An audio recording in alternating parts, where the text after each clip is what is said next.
Intro to Guitar, Part 2. This is going to be a little more advanced than the previous workshop we gave a couple of days ago, and hopefully some of you who got something out of it can come to this one and build on the last one, or maybe the other workshop was a little too beginner for some of you and you're tuning in now to learn some different things here. So today we're going to talk about and work on some chord transitions, some different chords we didn't learn, playing melodies within chords, easy ways to transition your fingers to the next chord, some finger exercises to help you not strain yourself again, some strumming patterns with your right hand, which I often get asked about a lot. I'm going to go over a little bit of finger picking, just the basics of that, and relate some of these to some songs that are a little more accessible than just working on the exercises. So I always think it's good to incorporate some of these concepts into a real song, something that is more tangible and enjoyable, that can help it all make sense.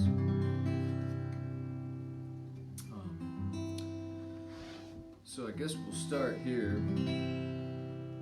I'm going to go over a couple chords we didn't learn last time, and once again I'll reiterate that if I'm moving too fast at all, you can always rewind this video when it's over. It'll be up for a long time, potentially forever, I don't know. So we learned our C last time, and I'm just going to touch on some really kind of classic or normal chord progressions that you might find in a lot of different songs that you might like or want to learn how to play. So I'm going to go over the F chord first, which we did not learn, and it's really similar to the C chord. So here's our C. The F chord is really a really similar hand shape to the C. Here's the F. So you're just moving your ring finger and your middle finger up a string, same frets, and then you're barring the top two on the first fret with your pointer finger here. So it should sound a little bit like this. And that's kind of an easy way to play an F chord. You can also bar it, like we learned the bar chords last workshop, to get the full bass notes with it as well. But the C chord to the F is a nice transition because it's so close by. I mean, just visually, if you watch my left hand here, you can see.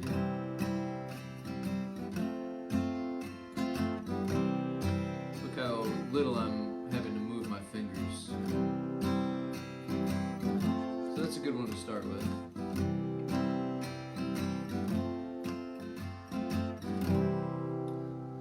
The next one is C to A minor, which is also really common change or transition, and that's only the difference of one finger here. So if you take your C chord, I'll try to move it so you can see here. C to C. Take your ring finger and move it to that open G string on the second fret right here, if that makes sense. So you're moving it from down here to right here. Just one note difference, or one finger difference, two notes different, because you're taking this low C note down to an A.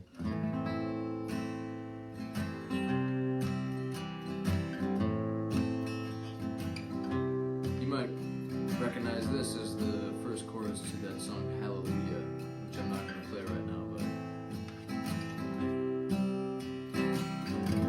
so there's your C to A minor.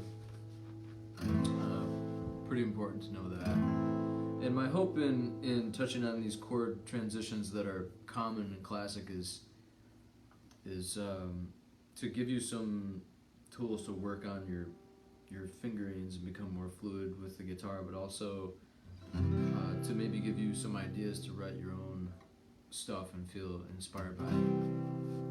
So having chord transitions like this that you know sound good, that really speak to you, can inspire you in different ways, and that's where writing your own songs, if that's what you want to do, that's one of the ways that's born, is through the music, and then the words can come next, or maybe it's instrumental or whatever.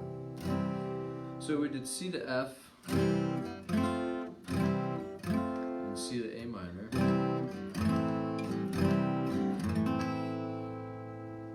Now we're going to do E minor to A7. So I believe we did learn E minor in the last class a couple days ago. It's kind of the easiest chord because it's only 2 fingers. Right there. There we go. And I'm only moving my fingers away so you can see the rest of the guitar. I don't encourage you to do this, and I'm going to talk about that later in the class.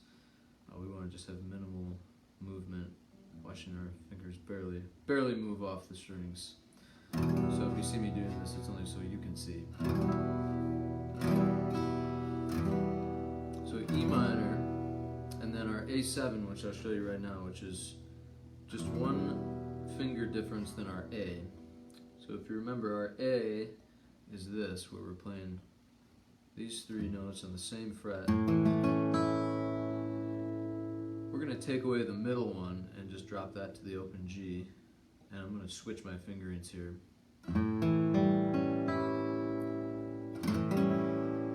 That's an A7.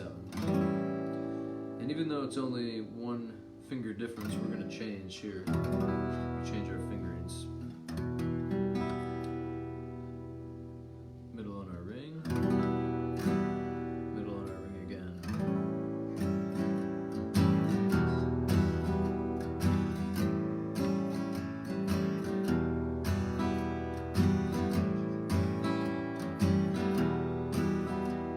Many famous songs have this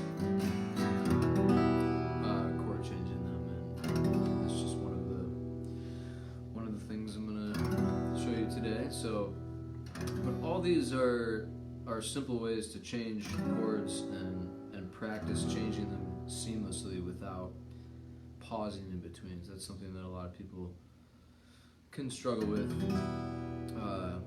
in regards to guitar playing. Is they'll be strumming, they got their fingers locked on the one chord like this, and then when it comes time to change,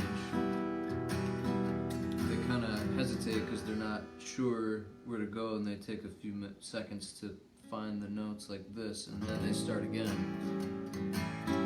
And so I'm just showing you these transitions so you can practice some of those and have fun with it, to try and get away from that pause, so we can just have a seamless transition like this. Keep the rhythm going. Alright, I got one more of these transitions in a new chord. Apologize if I'm moving kind of fast, but I want to cover a lot here in this workshop today, and you can always replay it and as many times as you want. So even if you're not playing along, just try and follow along, I guess. So this last one is going to be E to B7. So our regular E major here with our pointer on the 1st fret of the G string. So there's our E major. And our B7 is a really common classic chord, and it's just a little bit tricky, so I'll show you that from the bottom. It's the same, our middle finger is going to stay in the same spot, 2nd fret on the A string. We're going to move our pointer finger down to the D string on the 1st fret. Our ring finger, 2nd fret on the G string, and then our pinky, 2nd fret on the high E. You can see that, like that. It's using all 4 of your fingers here, but it's not as hard as it looks if you've never done it. So it should sound like this.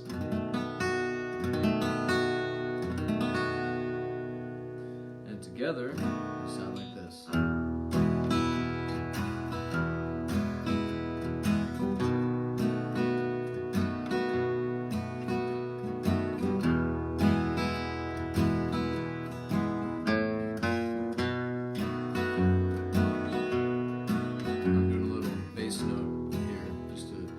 Show you how it kind of applies to like a country song.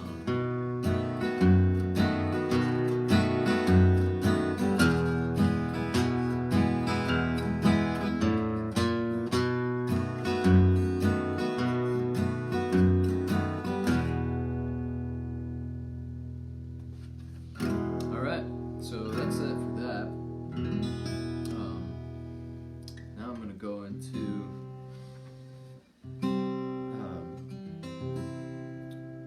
embellishments on chords that you already know. So what that means is changing one of the notes in the chord to give it some movement and just some emotion and some color. So I'll give you an example here. We're going to go back to our C.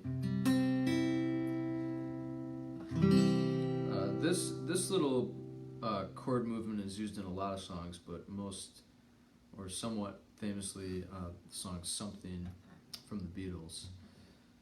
It's a George Harrison song. And I'll just play the chords and see if you can kind of recognize how that resonates in your head if you know the song.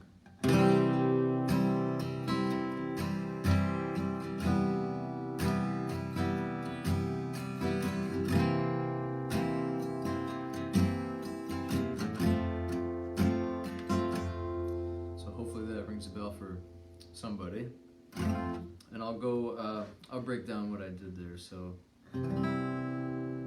if you were watching my fingers, the first thing I did was I took my pointer finger off, and that's, of course, easy to do, but knowing what it does is another story. So it's a regular C, and this is called a C major 7, and all that means is that the 7th note in the C scale is major, for part of the major scale. It's not the blues 7th that we often hear about, but that's the next one. So we're just moving one note at a time here down to that, the bluesy 7th, which is also called dominant 7th, but forget about the terminology for now.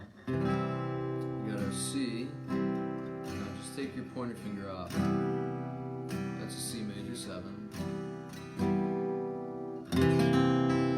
Now here's our C7, and I'll show you what I did there. I put my pointer finger back where it was, and I added my pinky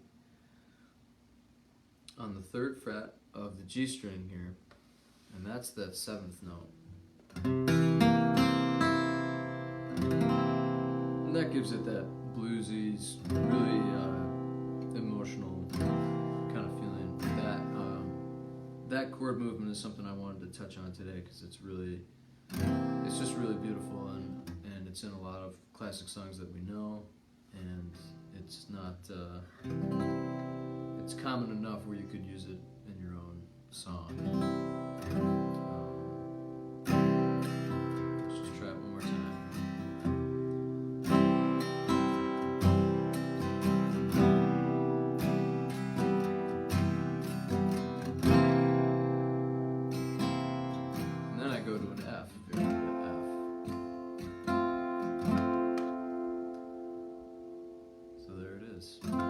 There's the first chord movement, or coloration, if you will. And there's so many, they're endless. You can do so many different combinations depending on if you're using your fingers. And I definitely encourage people to get creative with it. Experiment on your own. Try not to look at tablature if you can help it. Try to just use your ear, because that'll benefit you a lot more in the long run. Tablature is helpful if you really want to quickly see how somebody played something, or if you don't feel as comfortable using your ear if you're not quite there yet.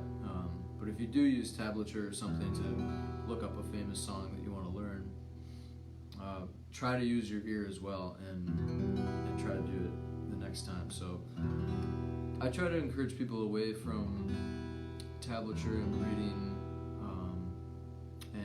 reading music, because I truly believe that in a lot of the music we play, at least with guitars, I see them as a bit of a crutch. And reading music is a good skill to have, but you don't want to rely on a piece of paper. I try to encourage people to just do it intuitively, because then you can have it right in your brain.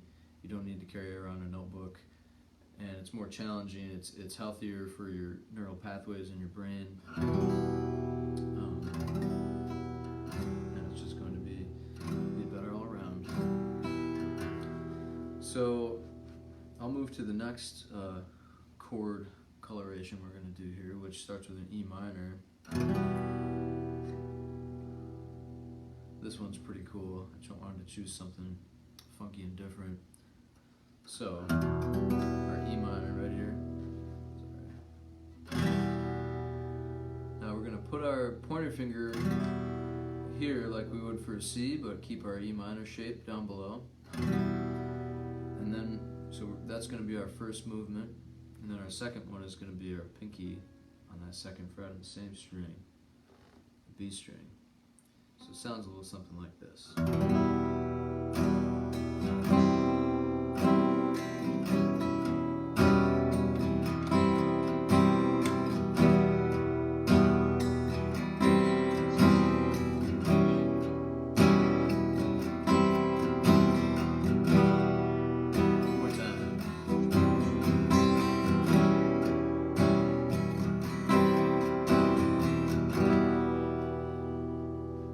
That's a really kind of fun and eerie sounding chord coloration movement, or whatever you want to call it,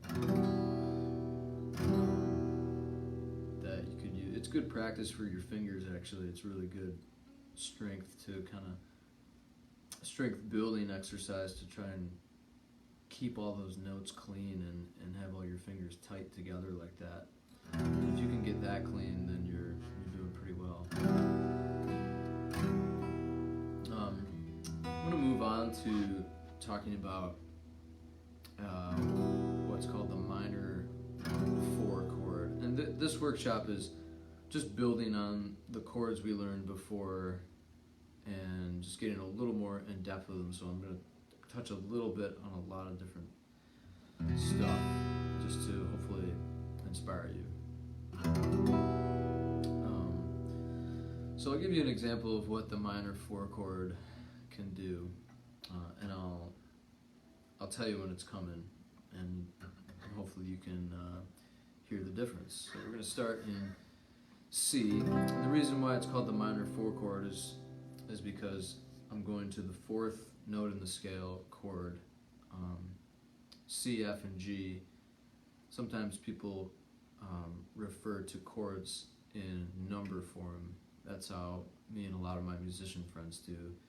And it's only in relation to the key of the song. So if the song is in C, you would call F the 4 chord. It can be a little confusing at first, but since the numbers can apply to any key, it's a good way to have that universal language about it.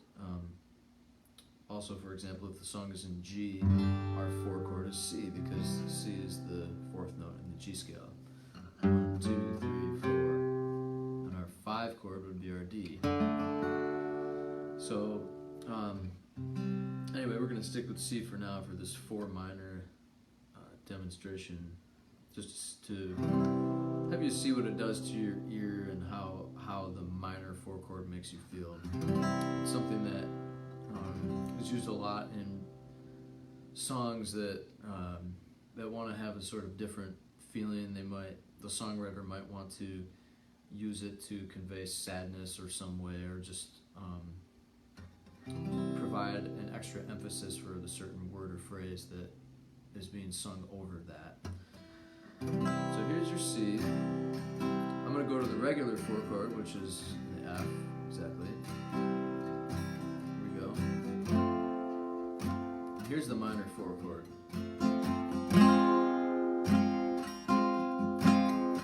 It's kind of sad, right?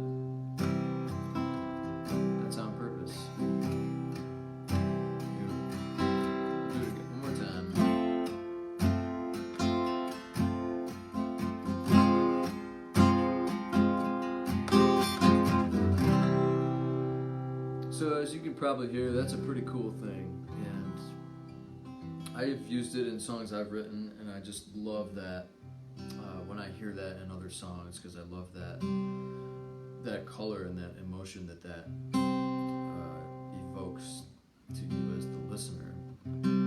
Changing that to the minor is just gives it that little twist of energy that is why we all love music. Those little moments of something that's different that makes you think and feel things.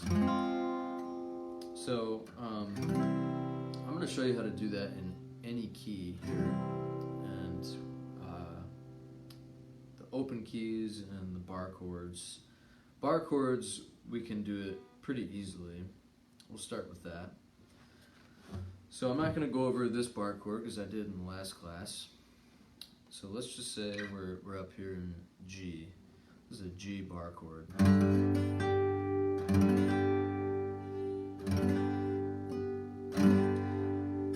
In order to go to the 4 chord of this, we keep our hand in the same spot in the neck. We don't move up or down this way, but we do move our fingers up to the next set of strings. Now, instead of moving them all up, just like this, we want to go to the major first. So what we're going to do, instead of this, we're going to move our pointer finger to the root of the next string, and that's a C note. Then we're going to bar the next 3, which might be a little difficult if you don't play guitar a lot, but just do the best you can with our ring finger here. And this is a bar chord. I call it second position bar chord, I guess, because it's starting on the second string. I count the strings 1, 2, 3, 4, 5, 6. Just to be clear on that. I don't want to confuse anyone because some people count them 1, 2, 3, 4, 5, 6. So, and with this chord, you can move it all the way up and down the neck. So you can play any chord you really want in that position, which is really nice if you're trying to learn a song and you're looking at the music and it says, oh, C sharp major. You can just find this C sharp note here, and you know your chord formation, and there you go. So, and in order to change that to a minor, we're going to go back to the same formation we did on our bar chord below, like this. That's our major bar chord, first position bar chord starting on the low string. We're going to move up to our second position major bar chord here. And then if we keep our second position starting on this second string and go back to the formation of our first position, that becomes a minor. And that is because one of these high strings has a different interval. The notes are not all the same distance apart. And that's why we can have a minor chord with the same fingering down below. So, let's try that real quick. Go up to the C in the second position, bar chord, and then the minor.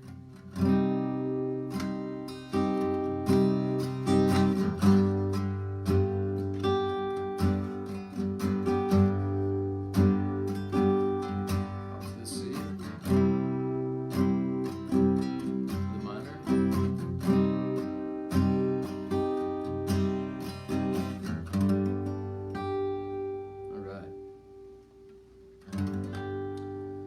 So, with all that, you have a lot of options to play major and minor chords all throughout the guitar. This is a G up here. You have 3 different G's with all this stuff we've learned so far. And if you can learn the notes of these first 2 strings, the low strings, the way I think about it and the way I try to teach people, they often say, how do you know where you are in the neck? So that comes with learning the notes. And I don't recommend necessarily putting stickers on here. I've seen people do that, and I don't think that's good. It can be helpful in the short term, but then you're going to rely on those stickers to see what notes they are. So if anything, I would look at a chart. You can find them easily online. Just Google guitar neck notes chart, and it'll have a diagram right there and a headstock, and you'll be able to see F, F sharp, G, A flat, A, B flat, B, C, C sharp, D, E flat, and E. And once you know all those, you might be in a situation where you're learning a song and there's an E flat and you know right where to go. It's either here or here. So that's an easy way to get to know all the major and minor chords and never have a problem with that at all. That's why bar chords are great, because you can just go anywhere in the same formation. And that's another great thing about the guitar, is that a lot of these chords and even a lot of melodies and scales, they're interchangeable up and down the neck, whereas with the piano, you can't do that. It's all different. All keys are different. You have to learn a different way to do it on every key. So, I'm going to keep moving along here to something I forgot to talk about in the last class, but something that's really important, and it goes along with us tensing up when we play, and it's really easy to do that, as I said before. And if you're watching now, try and check out the first one, because I talk a lot about it, probably too much for some people, but I can't stress the importance enough of listening to your body and not tensing up, because that's what can deter people from playing the guitar altogether. They say it hurts them, it doesn't feel right. They can't get past this or that, and it's probably because they're just too tense, because it's hard. It's very difficult to learn to play the guitar well, and there's lots of different levels where you feel good, and then you kind of come to an obstacle, and then you have to work through it. So these are some things that could probably help you, and one of them, which goes along with just staying relaxed in general, is keeping your fingers close to the strings with chords and with single note melodies. Even if you're just strumming and moving to the next chord, I see a lot of people do something like this. You see my hand is kind of just flailing outward like that. And it can kind of just give you a little hiccup there. So that's a result of, that's completely unnecessary, first of all, but it's an instinct that a lot of people have, because that movement is it's just kind of a reaction that your brain gives your body when you're moving to a chord. You're thinking about it, and for some reason the brain tells you to move your hands all over the place, when really this minimal movement is all we need. Your fingers should barely be coming off the strings. I'll try to move so you can sort of see.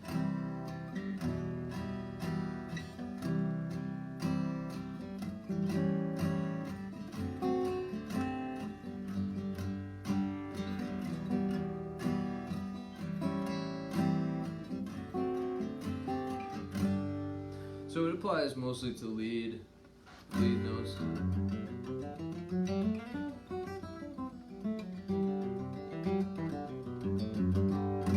But also chords. So we're not going to get into much lead at all today. We're just going to keep it to chords and colorations like that. So, and there's an exercise that I gave in the last class, which was, I'll just demonstrate it one more time, but if you want more in depth, check out the other video.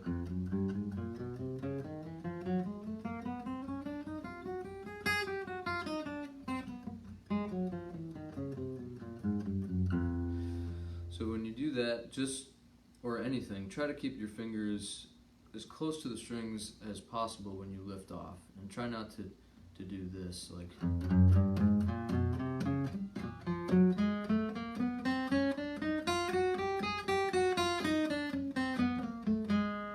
See how I'm kind of doing this?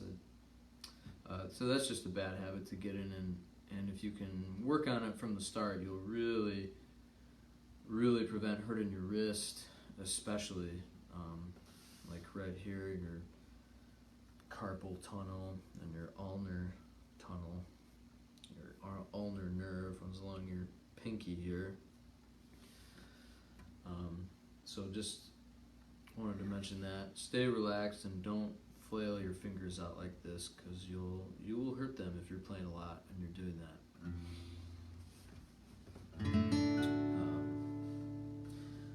Alright, I'm gonna touch a little bit on some finger picking, because in the last class I sort of mentioned that not everybody likes to play with a pick.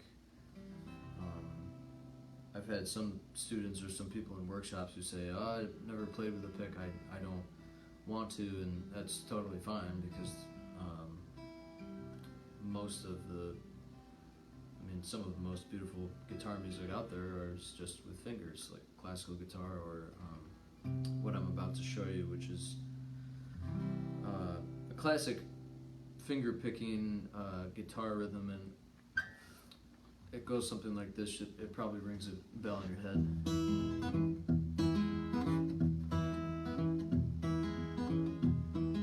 You've probably heard 1 or 2 or 300 songs with that picking motion in it. So that's often called Travis picking, after Merle Travis, but he actually took credit for it when he didn't invent it. He stole it from black blues musicians in the South. I don't think anybody knows who actually came up with it, but Mississippi John Hurt, who was around before Travis was sort of a contemporary, came from Mississippi, and he had this great style of the Piedmont picking, and there's different variations of it, but ultimately it comes from black blues musicians in the South. So I just like to mention that. And the idea is that you're using all your fingers, or most of them anyway, and your thumb is playing the bass notes, and it's switching between the 2 bass notes to give it some movement. So if you can see my thumb here, either 1 and 3 or 1 and 2, like this. And your other fingers are playing sort of a melody on top of that. And it can be kind of difficult to get at first, but once you get it, it'll be sort of muscle memory, which I talked about in the last class too. So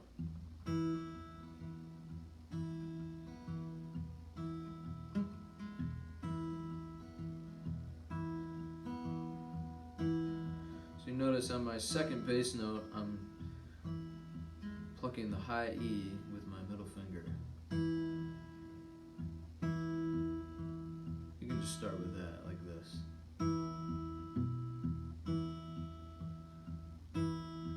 And then your pointer finger comes kind of in the middle.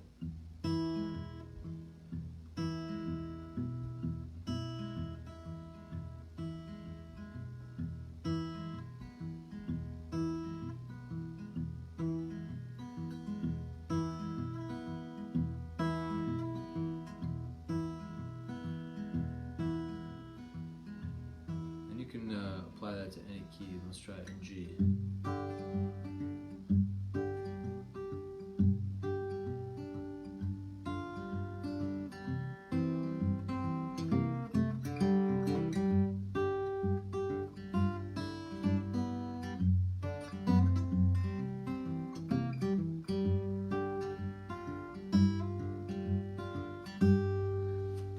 So, just wanted to touch on that a little bit. I'm not going to go into a whole finger picking workshop here. just wanted to mention it and go over the basics in case you're really inspired by that, because it is something that some people just really like that style, and I've even met musicians and music fans who only like that style. When I play shows, sometimes I do a wide variety of mix of different styles. I'll play a fast bluegrass song or like a pretty gospel ballad with some strumming, and then that doesn't really hit them in the right way. They just want to hear that.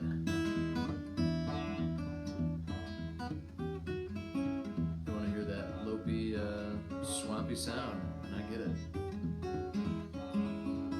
It's infectious. So anyway, if that strikes you, then I'd be happy to go into it in depth with somebody or whoever at another point. There's tons of YouTube videos out there too, just amazing. Check out Mississippi John Hurt. He put out he's an amazing blues musician from Mississippi, black blues musician. And a lot of people learned a lot from him.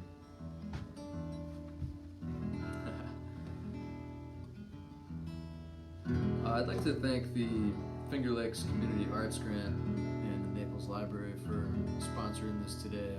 I'll say that again, but I can't thank you both enough. This has been a pleasure, and I just hope people are getting as much as they can out of these workshops. And this is a little different than the previous years, and just try and change it up and keep things fresh. Last year we did, for those of you who are not there, we did ukulele, intro to ukulele chords, and then intro to songwriting, and a song share. We talked about what songs mean to us, and we even wrote a song, or wrote a couple of songs in years past, and then there's been a performance, a square dance we've had the past couple of years, but these days we can't have the gatherings safely, so we just do it virtually. And I'll say again that you can replay this video. This is not just a live one-time thing, and that's why I feel comfortable moving a little faster and covering more ground, because you can rewind it to any point and watch it a million times if you want. So next Wednesday is the final part of this year's workshop series put on by the Finger Lakes Community Arts Grant and the library, and I'm going to be getting some of my bandmates together upstairs, and we're going to be streaming a performance. We're going to be performing some old time tunes and songs. I have some of the best musicians in the area, Bobby and Doug Henrie and Cap Cook from Ithaca. We're going to be switching. I'm going to be playing guitar, banjo, and fiddle. Bobby's going to be playing the same. We're going to switch around. Cap plays banjo, guitar, and we're going to be playing like a mix of what we like to call Appalachian Old Time and mountain grass music, where there's some bluegrassy style banjo with some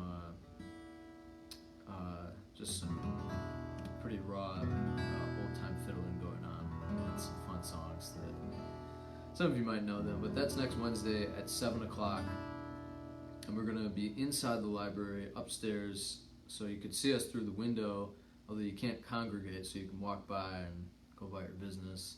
But we'll also have a speaker outside facing Main Street, so you can hear it. So if you're driving by or want to just park your car for a second and listen, or you can do that. Yeah, we can't wait. We don't get to play too much these days, especially in a setting like that, which is kind of cool. It's something we've never done, streamed from inside to the outside on the street. So maybe it'll become a tradition after this is all blown over. So anyway, that's next Wednesday at 7. I'm going to keep going here with some strumming patterns for this second guitar workshop here. I'm going to touch on something called the bass note strum, which you might have heard called something else, but that's just what I call it. And you've probably heard it before. It goes like this in the key of E.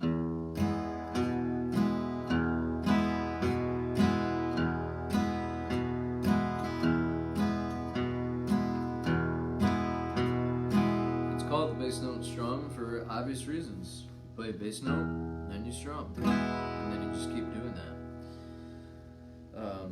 So that applies to all chords in the open position, mostly is where that's used. And usually the general rule is that your first bass note is the lowest note that you would play in the chord. So if you're in C, you would play the C. This is kind of a different one. You would move your ring finger down to the low G.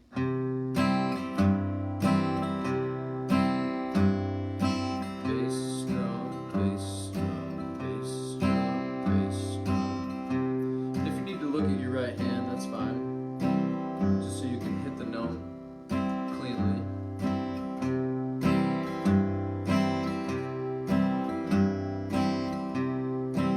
Back to the G. You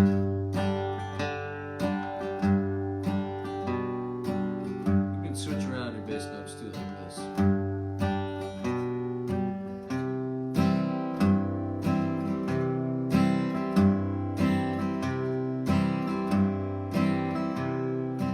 Let's go down to the E.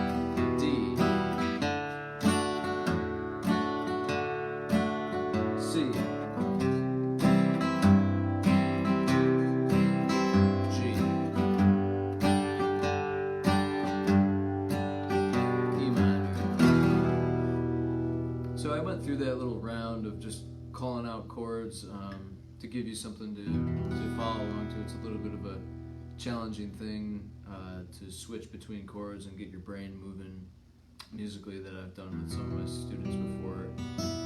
If you're not used to changing chords like that or being prompted randomly and off the cuff like that, it's the best thing for your musical brain to do stuff like that that's spontaneous and challenging. I think my musical brain has probably done most of its exercising from learning tunes at fiddle festival circles or with friends around a round table or a campfire or something, and just learning by ear and having to just do it by out of necessity.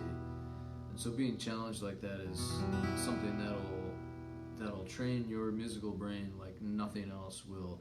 Just doing it will help you. So and it's hard to do alone. So you can there are ways to challenge yourself with it. Although it's easier with other people, especially if you're playing with them and you're having a good time with somebody you get along with. But that little exercise, you can replay that and try and just follow along with me.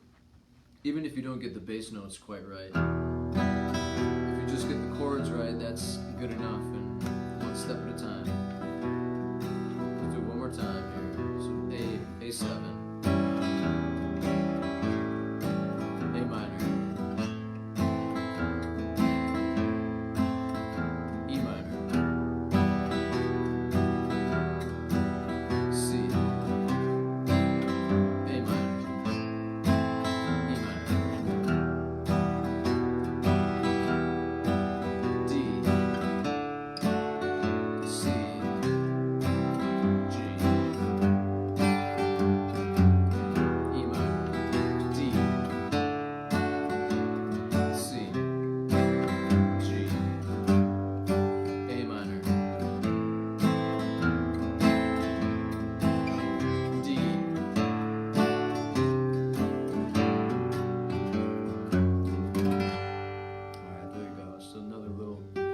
little exercise to help you.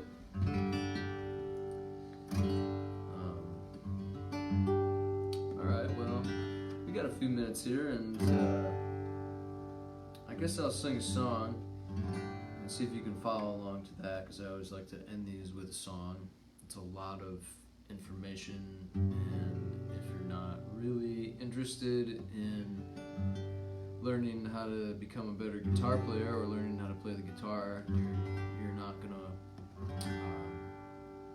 be too interested in all the details. But this workshop is for people of all ages who want to learn more about playing the guitar, and I'm just trying to make it as easy as I can to become quickly versatile and feel good about your ability to play. And it's never too late to play. I've met a lot of people who say, I'm too old or something, and that's just not true at all.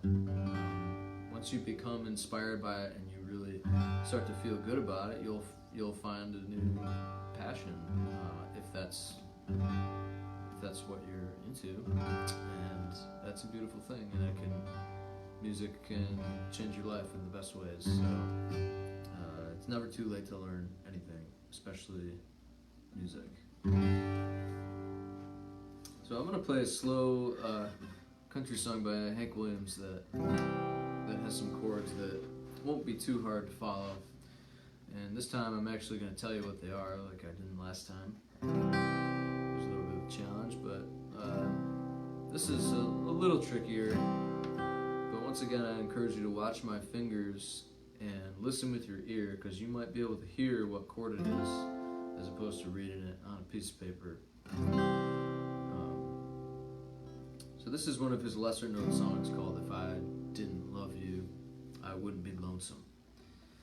And the chords are C, A7, which is just our A with that middle note out, and then a D.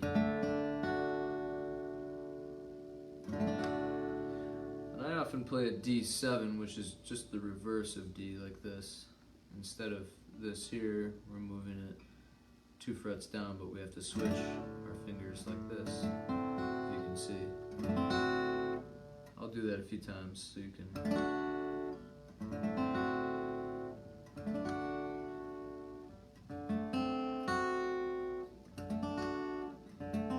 That's a D7 right there.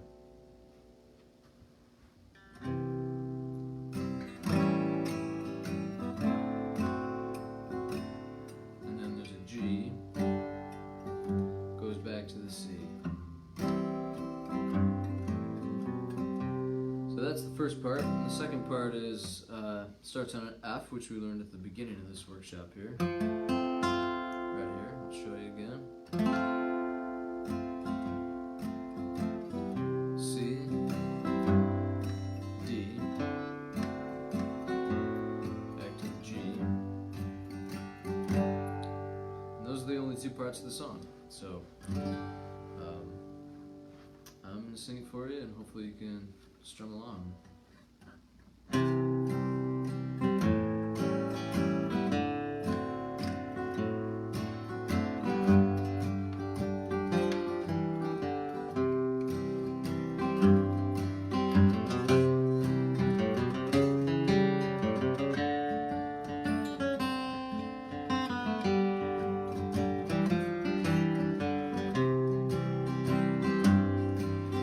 If I didn't love you, I wouldn't be lonesome, and I wouldn't cry over you.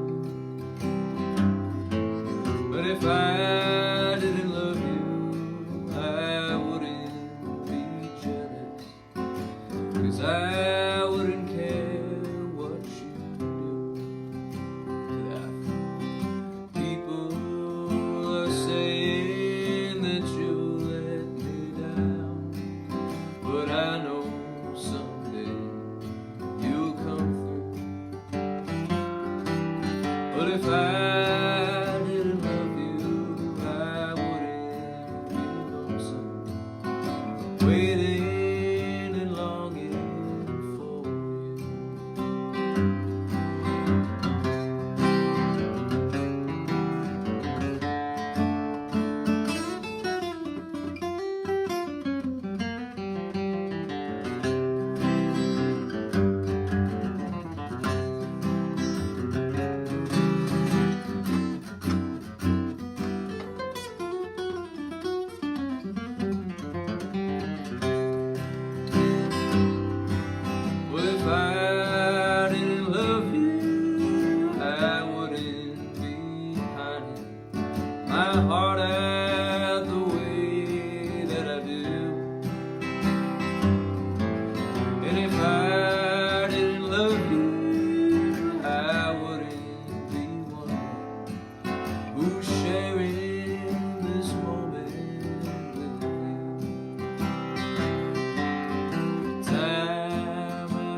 if I didn't love you, I wouldn't be lonesome, waiting and longing for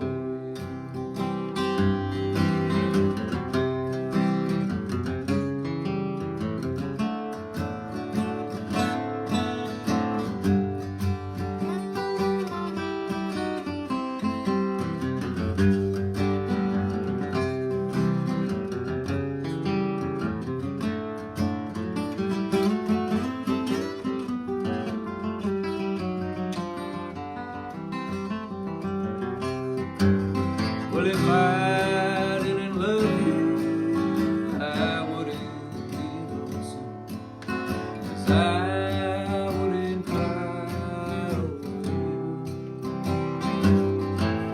Well, if I didn't love you, I wouldn't be pining my heart out the way that I do. People saying that you let me down, but I know someday you'll come through. Well, if I didn't love you, I wouldn't be lonesome, waiting and longing for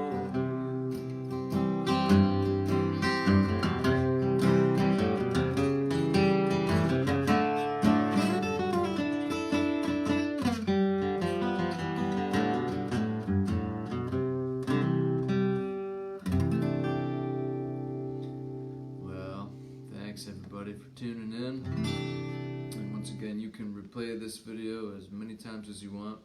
I covered a lot of ground in a short period of time, so if it seemed like I was moving fast, you can just hit rewind and try and soak it all in, and I hope you all got something out of it. And what are we doing this for anyway? It's just for enjoyment of life and expression of ourselves, and music is a good way to share things with your friends and your family, and I've done my job if you can get anything out of it. So, and feel free to reach out personally if you have any questions too, because I'd be happy to answer them as well. Once again, I'd like to thank the Finger Lakes Community Arts Grant and Naples Library for putting this together, and we'll see you next Wednesday at 7 for the Old Time fiddle tune performance upstairs. And